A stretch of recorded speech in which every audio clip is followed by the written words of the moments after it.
আসসালামু আলাইকুম ভিউয়ার্স, কেমন আছেন সবাই? আশা করি যে যেখান থেকে আমাদের ভিডিওগুলো দেখেন প্রত্যেকে খুব ভালো আছে। আল্লাহর নাম নিয়ে আজকের দিনটা আবার নতুন ভাবে শুরু করছি। বেশ কয়েকদিন পরে আমার গাছগুলোকে আবার আপনাদের সামনে হাজির করলাম। মেহেদি গাছের পাতাগুলো যত দেখছি একটা লোভ লাগছে, খাওয়ার লোভ না। মেহেদি পাতাকে আর খাওয়া যায়? আসলে ওইটা বাটবো, হাতে দিব, মাথায় দিব, সেই লোভ। তবে এই কাজটা এখনো করা যাবে না, আরো কয়েকদিন যাক তারপরে। আর আমার এই গাছটার অবস্থা দেখছেন যে মরেই গেল মনে হয় এবার। তাও একটু পানি দিয়ে নিলাম। 2 রাত যাবত ঘুমের এত ডিস্টার্ব হয়েছে না, কারণ ঠিক একই টাইমে দেখি রাত 1টার দিকে কারেন্ট চলে যাচ্ছে। সব ভালো লাগে, কিন্তু ঘুমের মধ্যে যখন বিশেষ করে রাতের বেলায় কারেন্ট চলে গেলে কিন্তু মেজাজটা খারাপ হয়ে যায়। এই ডিমটারে দেখে মনে হচ্ছে প্লাস চিহ্ন করে আমি ওকে কেটেছি, কিন্তু তা করিনি। এরকম লাগছে দেখতে। অন্য পাশে ছোট ছোট করে লাউ, তারপরে পেঁয়াজ মরিচ কেটে রেখেছি।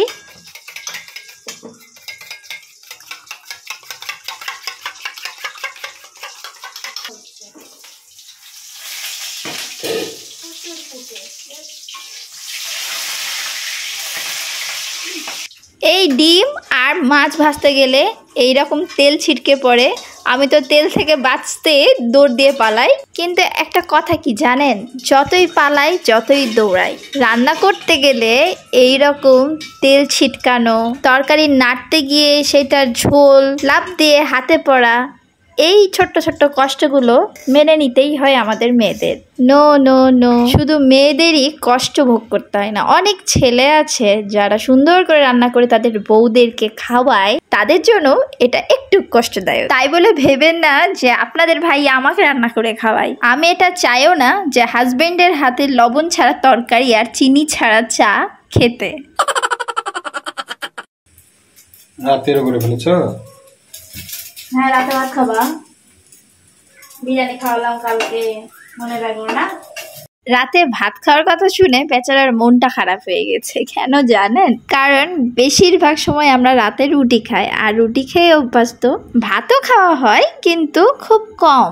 আজকে লাউ দিয়ে ডিম রান্না করব, আর সেখানে 2টা এগ বয়েল তো দেখানো হয়েছে, তাছাড়াও একটা ভাসটি। সেই জন্য আমার হাজবেন্ড কনফিউশনে পড়ে গেছে।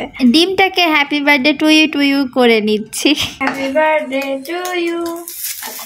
3 টাকা করে কেকের পিস পাওয়া যায় না, এখনো কিন্তু পাওয়া যায়। আপনারাও আমার মতো এরকম করেছেন কিনা জানি না, তবে আমি কি করতাম, এই কেকটা নিয়ে এসে চকো চকো পাওয়া যায় 2 টাকা করে, সেইটা দিয়ে খুব সুন্দর করে ডেকোরেশন করতাম, করে তারপর হ্যাপি বার্থডে টু ইউ করতাম। সুন্দর ছিল সেই দিনগুলা।